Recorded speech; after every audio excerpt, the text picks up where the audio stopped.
What is up, guys? Pocketcraft here. In today's episode, I'm going to talk to you about why Flygon is actually super underrated in the Ultra League Premier Cup and why he can be one of the best leads that you can have on your team. And more importantly, what I really like about him is he's a lead that nobody else is really using, which I think is a really fun thing to do in Go Battle League, because a lot of the time all the top teams will be pretty much the same team. And so I think it's pretty fun to be, or it's the same basically couple teams or the same couple Pokemon. So I think it's fun to try and do really well using some unorthodox Pokemon. And so Flygon is actually ranked number 45, as you can see here, for the Premier Cup.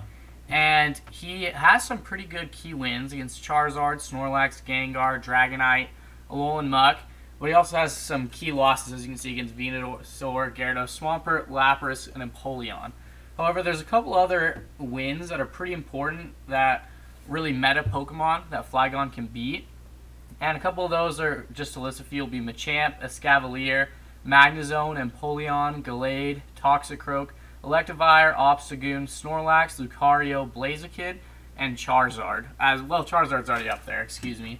But I just got all this from PV Poke, so if you'd like to see the stats, you can look up those up there as well. And so that's the basics of Flygon, but I'm going to get into a couple actual battle videos here that are going to explain why he can be so deadly. So the big thing about Flygon, which is really what attracted me to using him, is that he has one of the fastest, if not the fastest, charge move combinations there is with Mud Slap and Dragon Claw. And so that allows him to really take shields really fast, and even if they don't use a shield, even though it doesn't do a ton of damage, you can use it so much that you can get a lot of damage done.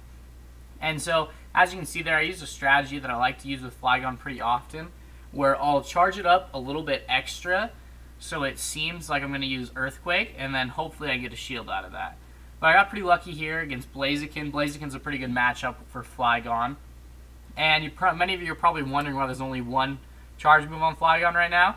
I decided to only not add Earthquake yet because I was just testing Flygon out right here. I wanted to make sure he worked first and was a viable strategy before I decided to invest the Stardust to add Earthquake. And so if he did do Earthquake, he would be even better than he already is. So I'm pretty happy with how he's done. So I think I'm going to power him up all the way and add Earthquake. But as you're about to see here, he's already taken out the first Pokemon, and he's pretty much already taken out the second Pokemon here. And it's just because he can get to charge moves so fast. When he gets to some Pokemon that charge up a little bit slower, like Torterra here, he can just finish them off so quick. And he either runs down shields, or if they don't do shields, then he runs down damage. So this guy's decided to save his shields for a while, which I think probably wasn't the best decision on his part. It's sometimes good to save shields, but I'm always partial to it's better to have more Pokemon than more shields. So right here, it's basically a 2-1 situation, even though I'm about to have 0 shields and he's about to have 2 still. I still have 2 Pokemon, so I think I'm in a pretty good setup.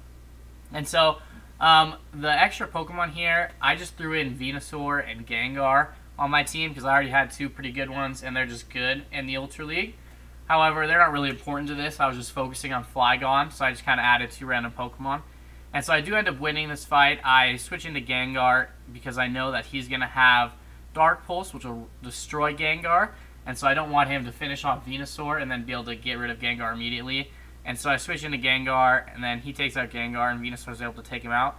But that's not really important, so I'm just going to cut out of this battle here, and we're going to go into the next battle so we can keep talking about Flygon, because that's what's really important here.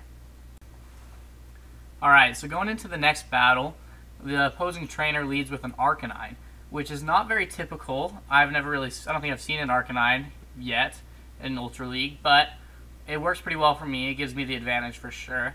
And one of the reasons I really like Flygon as a lead, and the reason I think that's where he's best off, is as a lead and not otherwise. He can do well in other positions as well, but I really like him as a lead because he can help you to get shields down really early off, as we saw right there with the Arcanine. And then, as we get into this part, we can show another effective way that Flygon can work, and I get to show something that he does really, a Pokemon that can cause a lot of problems for a lot of teams that Flygon can take care of pretty easily, if the situation is right. I guess I should clarify it by that. So I switched out right here, of course, because Flygon, I think, could have taken Escavalier, but I wanted to save him in the back for that Arcanine because I have a Venusaur, and Arcanine could obviously take out Venusaur pretty easily. Now, it was a little bit risky going into Gengar because Escavalier has Drill Run, but I thought I'd be fine, and as you can see here, I was fine. I was able to use the shield, and I can take out Escavalier here. But I'm kind of working up to where we see that Flygon does something cool in a little bit. So he switches into a Dragonite. And so this is what I was kind of talking about here. Dragonite is a pretty powerful Pokemon. And he can take care of Gengar and Venusaur pretty well. Sometimes Venusaur can take him if he gets a Shadow Ball outright, but not great. And as you see, he switched there, and I was able to get rid of the last shield, which was great. And then Gengar here is able to get off a Shadow Punch, which should do a pretty good amount to Arcanine. And now we're in a really good situation for me. So this is what I really like. I wanted to make sure I didn't kill Arcanine, but I got him down low enough that he wouldn't be able to get 2 of his charge moves off against Flygon. So he's able to get 1 off, and then the idea here is that I can hopefully farm him down. That's my win condition here, is I need to farm him down without him getting another charge move off, and so I can get as many Dragon Claws charged up as possible. Because that Dragonite in the back could pose a big problem, but since I charge up faster than Dragonite, and Dragon Claw does a lot of damage to him, I'm able to get off 1 really quick right here, and then, as you're about to see, I can get another one off really quick following that, and then I can take out Dragonite, and he's gone, and that gives me the win, and I didn't even have to pull out Venusaur. So I think this is a good example of when Flygon can be really useful in the end game when neither of you have any shields. He can get to charge moves faster than pretty much anyone. I don't think I've seen anybody outbeat him to charge moves, so that's where it's really useful. However, I think that's probably going to be it for today's video. Thank you guys to all of you who stuck around. If you did enjoy this video, please consider subscribing if you're new, and if you're not new, leaving a like to the channel. It helps me out a lot and only takes a couple seconds of your time. But I hope you guys learned something new, and I hope you might consider using Flygon or some other unorthodox Pokemon in your Go Battle League teams. I want you guys to experiment and try something fun out new. And if you have had some success with a pretty unorthodox Pokemon, leave a comment down below. And if you've really done a good job with it, I might be able to, if you send me videos of you using it, I might be able to get you in for another video and make a whole video about your team, if anybody would be interested in that. But thank you guys so much for watching. I really appreciate it. And I hope you all have a fantastic day, and I will see you guys on the next video.